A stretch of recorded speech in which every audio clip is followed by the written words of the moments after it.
Song of myself. ये poem है जिसको वॉल्ट विटमैन ने लिखा है। Hello everyone, welcome back to literature people. मैं मधु पांडे। ये पोएम इनके वर्क, वॉल्ट विटमैन के वर्क लीव्स ऑफ ग्रास में इंक्लूडेड है। इस पोएम के कई एडिशन पब्लिश हुए हैं। जब फर्स्ट एडिशन पब्लिश हुआ था 1855 में, तब इसका कोई टाइटल नहीं था। 1865 में इसको a poem of Walt Whitman बोला गया, एन अमेरिकन। 1865 में इसको a poem of Walt Whitman an American बोला गया। 1860 में सिंपली वॉल्ट विटमैन था और फिर बाद में इसका नाम चेंज हो गया सॉन्ग ऑफ माई सेल्फ 1881 में। इस पोएम में पोएट ने खुद को सेलिब्रेट किया है, जैसे उसका नाम है song of my self.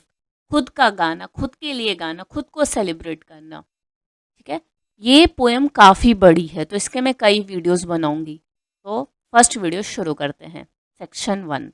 I celebrate myself and sing myself, and what I assume you shall assume, for every atom belonging to me as good belongs to you. मैं खुद को सेलिब्रेट करूँगा, मैं खुद के लिए गाना गाऊँगा। जो मैं अज्यूम करूँगा वो तुम भी अज्यूम करो। यहाँ पे जो सिर्फ मैं हूँ ना, आई, उससे जो बढ़ के चीज़ है ह्यूमैनिटी, मतलब ये ह्यूमैनिटी को भी सेलिब्रेट कर रहे हैं। हर जो आइटम है जो मुझे बिलोंग करता है, मतलब जिस कणों से मैं बना हूँ उस कणों से तुम भी बने हो। I loaf and invite myself, I lean and loaf at my ease, observing a spear of summer grass. Poet हैं, वो रिलैक्स कर रहे हैं और अपनी सोल को भी इनवाइट कर रहे हैं। मतलब अब यहाँ पे दो कैरेक्टर हो गए, पोएट और उनकी सोल। वो मतलब आराम से लेटे हैं घास पे, समर ग्रास को ऑब्जर्व कर रहे हैं, उसके स्पीयर्स को, जैसे समर ग्रास ऐसा दिखता है वैसा। My tongue every atom of my blood formed from this soil, this air, born here of parents, born here from parents the same, and their parents the same. I, now 37 years old, in perfect health began, hoping to cease not till death. मेरी जो चीज़ है, मैं जो हूँ, मेरी हर जो चीज़ है, मेरे शरीर का हर हिस्सा, मेरे खून का हर कतरा इस सॉइल से, इस मिट्टी से, इस एयर से बना है। मैं यहाँ का निवासी हूँ। मेरे पेरेंट्स भी यहीं पर रहते थे, उनके पेरेंट्स भी यहीं रहते थे। हम सब एक ही हैं, एक ही जैसे हैं। मतलब ये यहाँ पे थोड़ा सा अपनी कंट्री के लिए प्यार भी है कि ये लोग पुश्तों से यहीं पर रह रहे हैं। अभी मैं 37 का हूँ और परफेक्ट हेल्थ में हूँ, और यही मैं चाहता हूँ कि रहे जब तक मैं मर नहीं जाता। Creeds and schools in abeyance, retiring back a while, sufficed at what they are, but never forgotten. I harbor for good or bad, I permit to speak at every hazard, nature without check with original energy. Creed मतलब होता है a system of religious belief, of faith. Abeyance मतलब होता है a state of temporary disuse or suspension. Harbour के कई मतलब होते हैं, बट यहाँ पे जो फिटिंग है वो ये है, कीप अ थॉट और feeling, typically a negative one, in once mind, specially secretly. Hazard मतलब होता है अ डेंजर और रिस्क। मतलब ये फ्री है एक तरीके से। जो इन्होंने चीज़ें सीखी, जो फेथ सीखा, जो इन्होंने चीज़ें सीखी रिलीजियस और स्कूल में, ये मतलब जैसे अबेंस में कभी आती है जाती है, वैसे डिसयूज़ है। मतलब हमेशा तो हम लोग सही नहीं सोच सकते ना, वैसा। मतलब ये चीज़ें मतलब कभी कभी ऐसा भूल सकते हैं, बट ये फॉरगॉटन नहीं है। ये हर चीज़ के लिए बोलते हैं, हर चीज़ पे रिस्क लेके बोलते हैं, चाहे वो चीज़ सही हो और बुरी हो, हर चीज़ पे ये बोलना चाहते हैं। Houses and rooms are full of perfumes, the shelves are crowded with perfumes. I breathe the fragrance myself and know it and like it. The distillation would intoxicate me also, but I shall not let it. Distillation मतलब होता है the act of purifying a liquid by a process of heating and cooling. Intoxicate मतलब होता है of alcohol, drink और drug, obvious सी बात। Cause someone to lose control of their faculties और बिहेवियर, मतलब नशे में। जो घर हैं, जो रूम्स हैं, वो फुल ऑफ परफ्यूम्स हैं। जो शेल्व्स हैं वो क्राउडेड है परफ्यूम से। यहाँ पे जो परफ्यूम से मतलब है सिर्फ फ्रेगनेंस से नहीं है। यहाँ पे जो मतलब है वो लोगों से है। ये लोगों को जानते हैं, समझते हैं और उनको अच्छा भी लगता है। मतलब कुछ लोग जैसे अच्छे होते हैं, कुछ बुरे होते हैं, तो सबके ये कहते हैं ना संपर्क में आते हैं, लोगों को जानते हैं। और ये जो चीज़ है, ये जो डिस्टिलेशन है, ये इनको इंटॉक्सिकेट कर देगा, नशे में कर देगा। पर ये चीज़ ये होने नहीं देंगे। The atmosphere is not a perfume. It has no taste of distillation. It is odorless. It is for my mouth forever. I am in love with it. I will go to the bank by the wood and become undisguised and naked. I am mad for it to be in contact with me.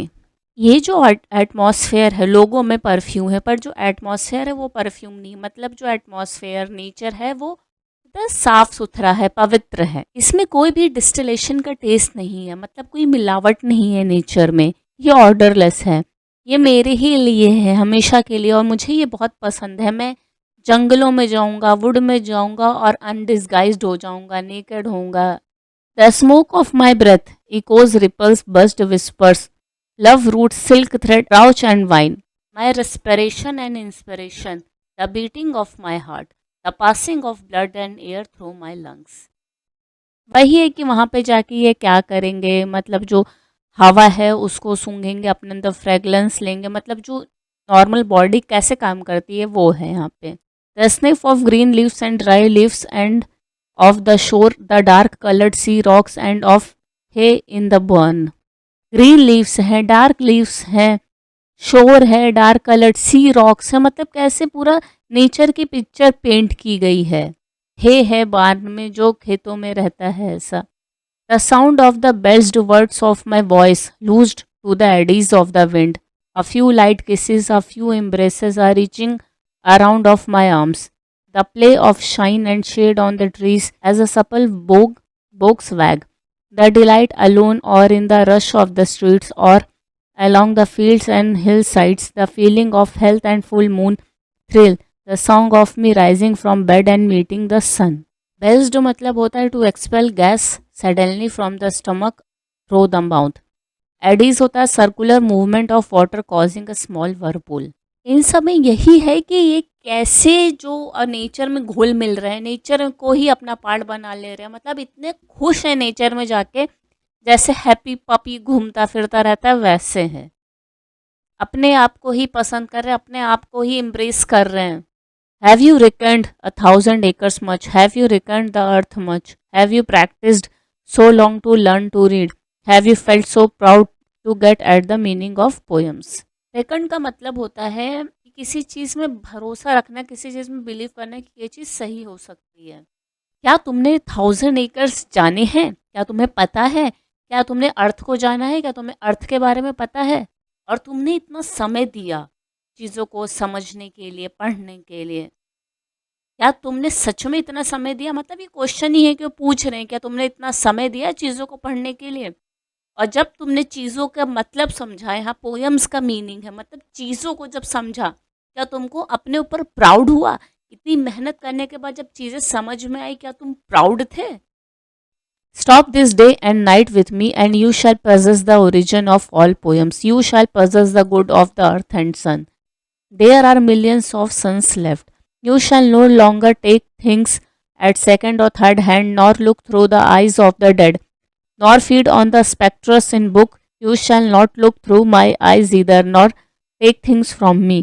You shall listen to all sides and filter them from yourself. मतलब ये सब जो चीज़ें कर रहे हैं, ये मतलब पोएट बोल रहे हैं कि दूसरे लोगों को, ये सब जो चीज़ें तुम कर रहे हो, जो दुनिया में कर रहे हो, इन सब पे अगर तुम पॉज लगा दो, चीज़ों को छोड़ दो और नेचर में घुल मिल जाओ, तो तुम्हें पता चलेगा कि ये जो नेचर है वो कितना, मतलब इसमें सब कुछ है, सब कुछ तुम्हें मिल जाएगा।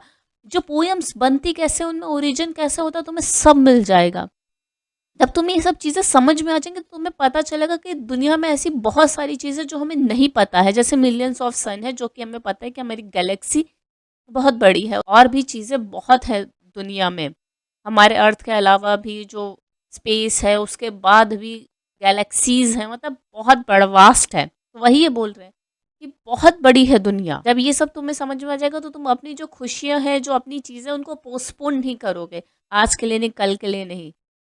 तो ये वीडियो मैं ही पेंड करती हूँ। नेक्स्ट वीडियो में मैं इसके आगे की पोएम डिस्कस करूँगी। कुछ डाउट रहेगा तो ये मेरी इंस्टा, यहाँ मुझे डीएम कर सकते हो, कमेंट कर सकते हो, और अच्छा लगा है तो लाइक करो। Thanks for watching, see you next time, bye bye.